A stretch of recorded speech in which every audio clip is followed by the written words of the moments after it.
할렐루야. 사랑하는 우리 가족 여러분, 오늘은 7월 셋째 주일이었습니다. 아침부터 비가 정말 많은 비가 왔는데요. 성도님들이 교회에 많이 오실까 뭐 이런 염려도 있었고, 또 비가 많이 오는데 또 건강 문제는 괜찮을까 뭐 이런 걱정도 있었습니다. 또 교회에 좀 이렇게 비가 새는 곳이 있어서 비가 올 때마다 저는 교회에 이제 비 새는 곳은 어떤가 이런 염려도 있는데요. 주님의 사랑과 은혜 가운데 오늘 이렇게 비가 새는 곳도 없었고요. 또 비가 많이 오는 중에도 우리 사랑하는 성도님들이 한 자리에 모여서 행복하게 예배할 수 있었던 그런 주일이었습니다. 이번 주부터는 여러분 희소식이 있는데요. 수요일 밤에만 수요 예배를 드렸는데 수요일 오전 10시 30분에 우리가 수요 아침 예배를 시작하게 됐습니다. 그 수요 아침 예배의 목적은 뭐냐 하면 저녁에 아이들 때문에 교회 못 나오는 우리 엄마들을 위해서 이렇게 오픈한 예배가 되겠고요. 요즘은 소그룹으로 이렇게 셀 모임이 어렵지 않습니까? 그래서 대그룹으로 모여서 함께 셀 모임하자, 이런 취지를 가지고 수요 아침 예배를 시작하게 됐으니까 많은 분들이 함께 오셔서 예배했으면 좋겠습니다. 수요 이 대그룹 셀 예배 때에는 이제 제가 이렇게 녹화한 영상을 가지고서 말씀을 나누는 시간을 또 이렇게 가질 텐데요. 여러분 그렇게 많은 분들을 홍보해 주셔서 교회에 모여서 셀 모임하자 이렇게 여러분 홍보해 주시면 좋겠습니다. 자, 오늘 7월 셋째 주간 우리 영상 셀 모임 찬송가 490장 주여 지난밤 내 꿈에 보였으니 우리 귀한 찬양 들으시면서 오늘 셀 모임을 힘차고 은혜롭게 시작하겠습니다.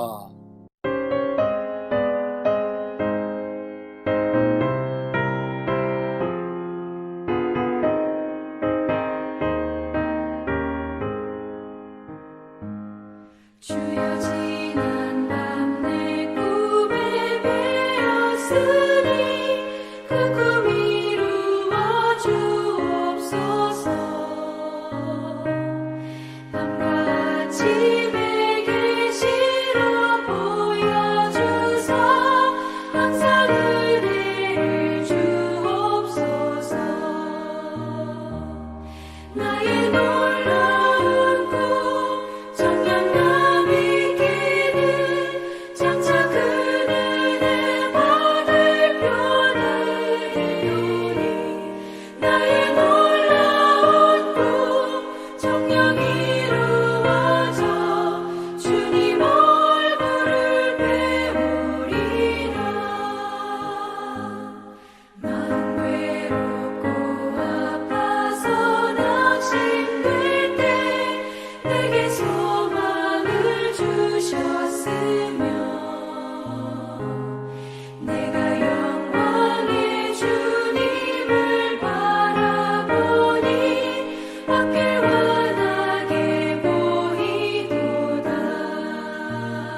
예, 우리가 귀한 찬양 드리고 왔는데요. 이 찬양은 제가 소망 중에 늘 이렇게 부르는 즐겨 부르는 찬양 가운데 한 찬양이에요. 그래서 세상 풍조는 나날이 바뀌어도 나는 내 꿈, 내 소망은 변치 않겠다. 이런 비전과 꿈에 대한 찬양입니다.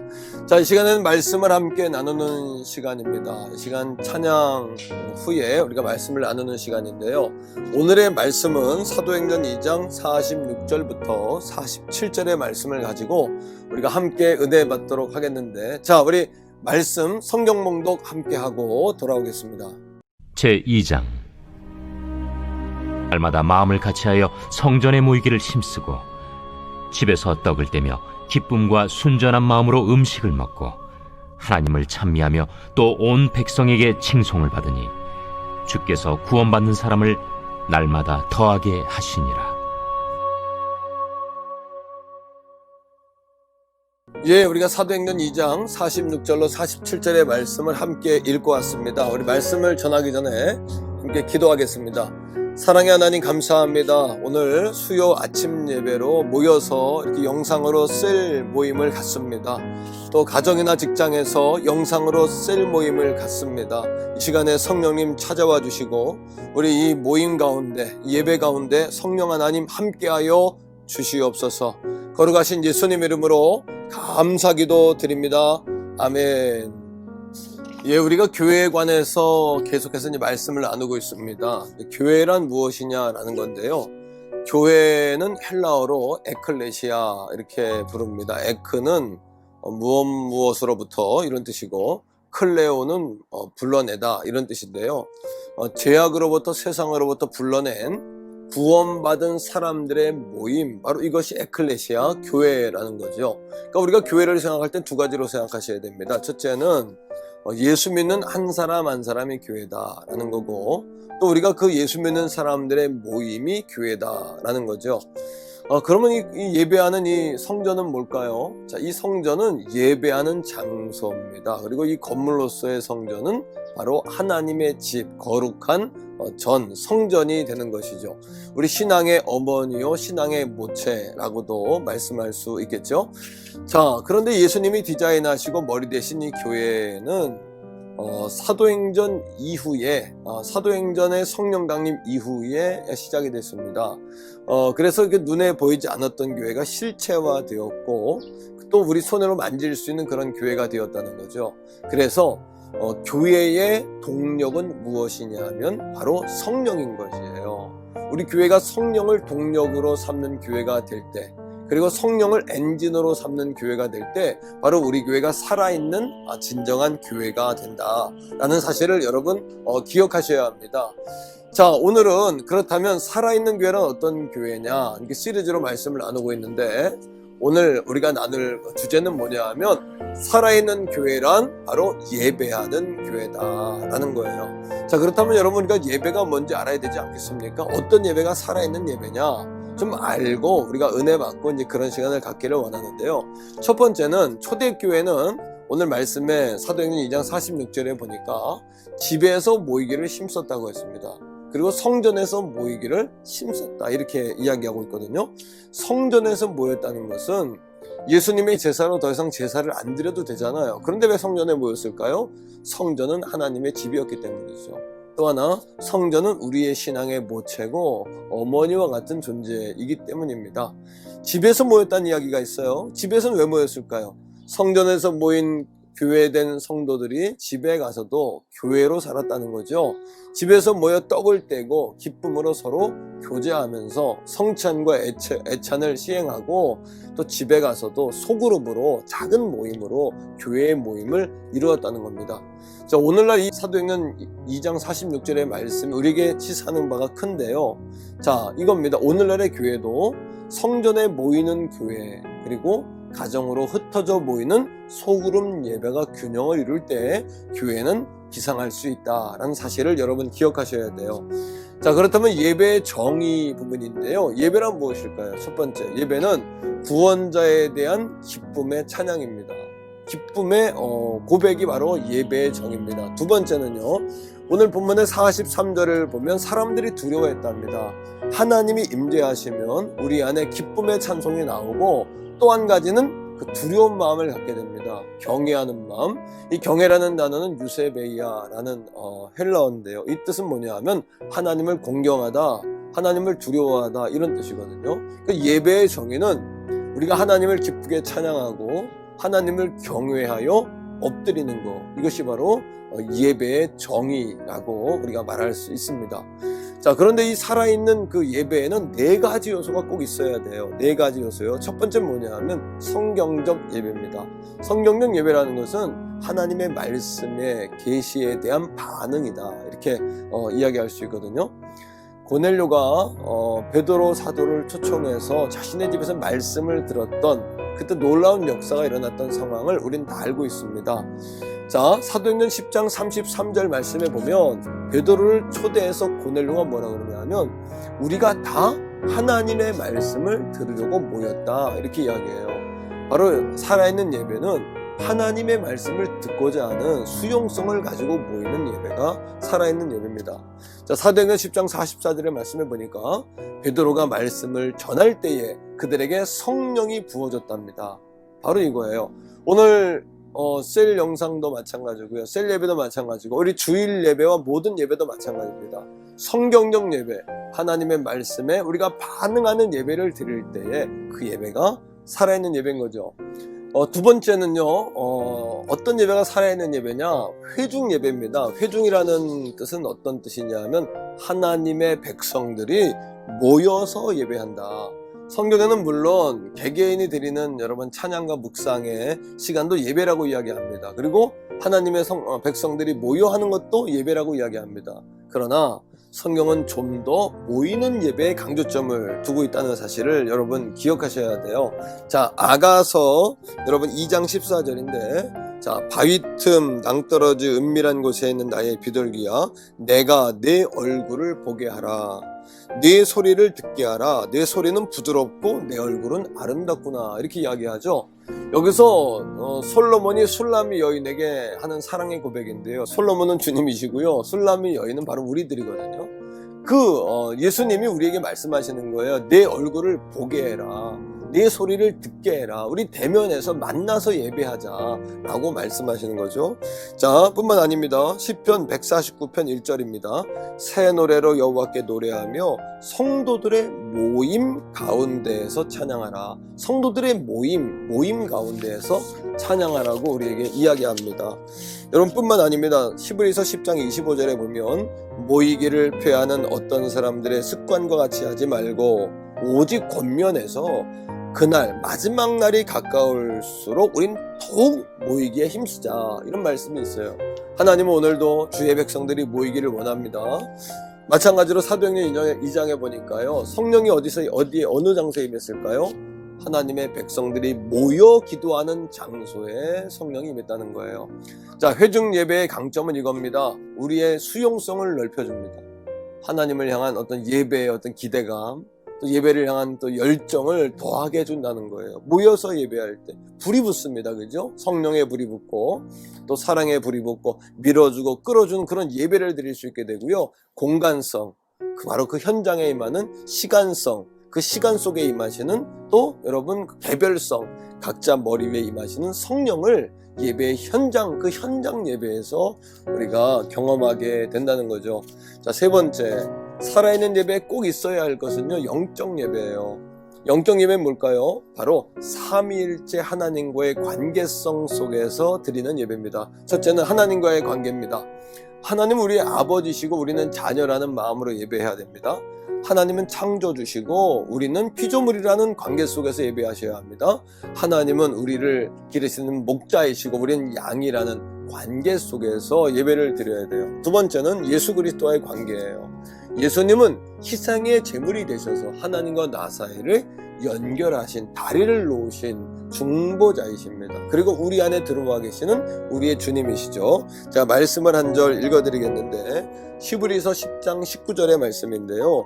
그러므로 형제들아, 우리가 예수의 피를 힘입어 성소에 들어갈 담력을 얻었다라고 이야기해요. 예수님의 그 피, 희생의 피, 희생제물의 피, 십자가의 피를 통해서 하나님 앞에 우리가 담대히 나아가게 됐다는 겁니다. 세 번째는 성령님과의 관계인데, 성령님은 오늘도 어떤 일을 하시냐 하면요, 보호하시고 가르쳐주시고 조명하시고 확증해주시고 우리를 밀어주시고 그런 역할을 하는 게 바로 성령님의 역할입니다. 로마서 8장 16절에 보면 성령이 친히 우리의 영과 더불어 우리가 하나님의 자녀인 것을 증언해 준답니다.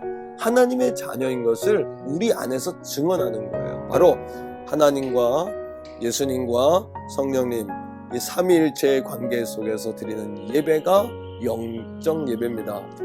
마지막 네 번째예요. 살아있는 예배에 꼭 없어서는 안 될 요소. 그건 뭐냐 하면 삶의 예배, 우리 삶 속에 드리는 예배입니다. 이 삶의 예배는요, 어떤 속성을 가지고 있냐 하면 삶의 예배를 통하여 복음이 전파된다는 그러한 여러분 복음 전도의 속성을 삶의 예배가 가지고 있죠. 47절에 보니까 온 백성에게 칭송을 받으니 구원받는 수를 날마다 더하게 하셨답니다. 칭찬과 구원받는 수가 여러분 왜 관계가 있을까요? 자, 이런 겁니다. 이스라엘 백성들 당시에 사도행전에 나오는 초대교인들은요, 칭송은 칭찬을 넘어서서 우러러 봤다는 이야기거든요. 그들의 믿음과 행위가 일치되었다는 거죠. 그들의 믿음이 삶을 통하여 증명됐다는 거죠. 오늘도 이 시대에 우리 믿는 그리스도인들 향한 도전은 뭐냐 하면요, 너희의 믿음을 증명하라는 겁니다. 하나님이 살아계신 걸 못 믿겠다는 게 아니라, 예수님이 좋은 분이라는 걸 못 믿겠다는 게 아니라, 예수 믿는 너희의 삶을 통해 증명해 보여라. 이것이 바로 우리의 과제고 숙제인 거죠. 저는 요즘 그런 생각을 합니다. 과연 앞으로 전도가 될까? 요즘같이 교회가 짓밟히고 어려운 이 상황 속에서 언제부터 우리가 전도할 수 있을까? 또 우리가 전도한다면 안 믿는 세상 사람들은 어떻게 반응할까? 이런 고민이 제 안에 있어요. 그런데 여러분, 그렇게 기도하는 가운데 이런 제가 답을 얻었습니다. 아덴에 바울이 들어갔을 때 아덴이라는 도시에 들어가서 복음을 전해요. 사람들이 듣지 않습니다. 조롱합니다. 아레오바고 언덕에 올라가서 복음을 전했을 때 사람들이 조롱하고 바울은 수치심에 고린도로 도망쳐 나오죠. 그러나 사도행전 17장 말씀 가운데 뭐라고 이야기하는 줄 아세요? 자, 그곳에 있었던 디오노시오라는 아레오바고의 관리와 다마리라는 여인과 그 외에 또 다른 사람들이 예수를 믿게 됐다는 거예요. 바울은 수치심에 도망 나왔지만, 안 듣는 것 같았지만, 디오노시오, 다마리, 또 다른 사람들을 통해서 그 아데네에 최초의 교회가 세워졌다는 사실을 우리가 기억해야 합니다. 여러분, 예수 위에 답이 있나요? 우리의 죄를 용서하고 우리를 천국길로 인도하고 우리에게 생명을 주는 것이 예수 그리스도 외에 또 다른 방법이 있냔 말입니다. 없지요? 그렇다면 지금도 복음을 뭐 해야 된다? 듣던지 안 듣던지 전해야 된다. 때를 얻든지 못 얻든지 전해야 된다. 예수 생명을 전하고 나아가 복음을 전하고 전도하는 삶을 살아야 된다. 시즌과 노 시즌이든 아니면 시즌이 아니든 관계없이 이런 상황 속에서도 복음을 전해야 된다. 왜요? 마지막 7년 대환란이 오면 복음을 못 전하는 날이 올 거예요. 그럼에도 불구하고 그때도 복음을 전해야 된다. 희생을 감수하고 전해야 된다. 왜요? 예수밖에는 답이 없기 때문에, 예수 안 믿으면 지옥 가기 때문에, 예수를 믿어야 천국 가기 때문에. 사랑하는 성도 여러분, 정말 살아있는 교회란 살아있는 예배를 드리는 교회 아니겠습니까? 오늘도 우리가 우리의 삶을 통해 예배를 드림을 통해서, 우리의 삶을 통하여 예배를 드려서 많은 사람들에게 주님의 복음을 전하고, 우리가 우리 예수님처럼 거룩한 징검다리가 될 수 있는, 거룩한 구원의 다리가 될 수 있는 우리 모든 가족들이 다 되시기를 주의 이름으로 축복합니다. 자, 이 시간에는 함께 기도하는 시간입니다. 주여 한번 간절히 부르고 하나님 다시 전도의 불을 붙여달라고 기도하세요. 그리고 살아있는 예배를 드리게 해달라고 내 영이 우리 교회가 우리 셀이 다시 한번 그렇게 번식하고 성장 부흥케 해달라고 기도해 주시기를 부탁합니다. 우리 주여 한번 부르고 우리 간절히 한번 기도하겠습니다.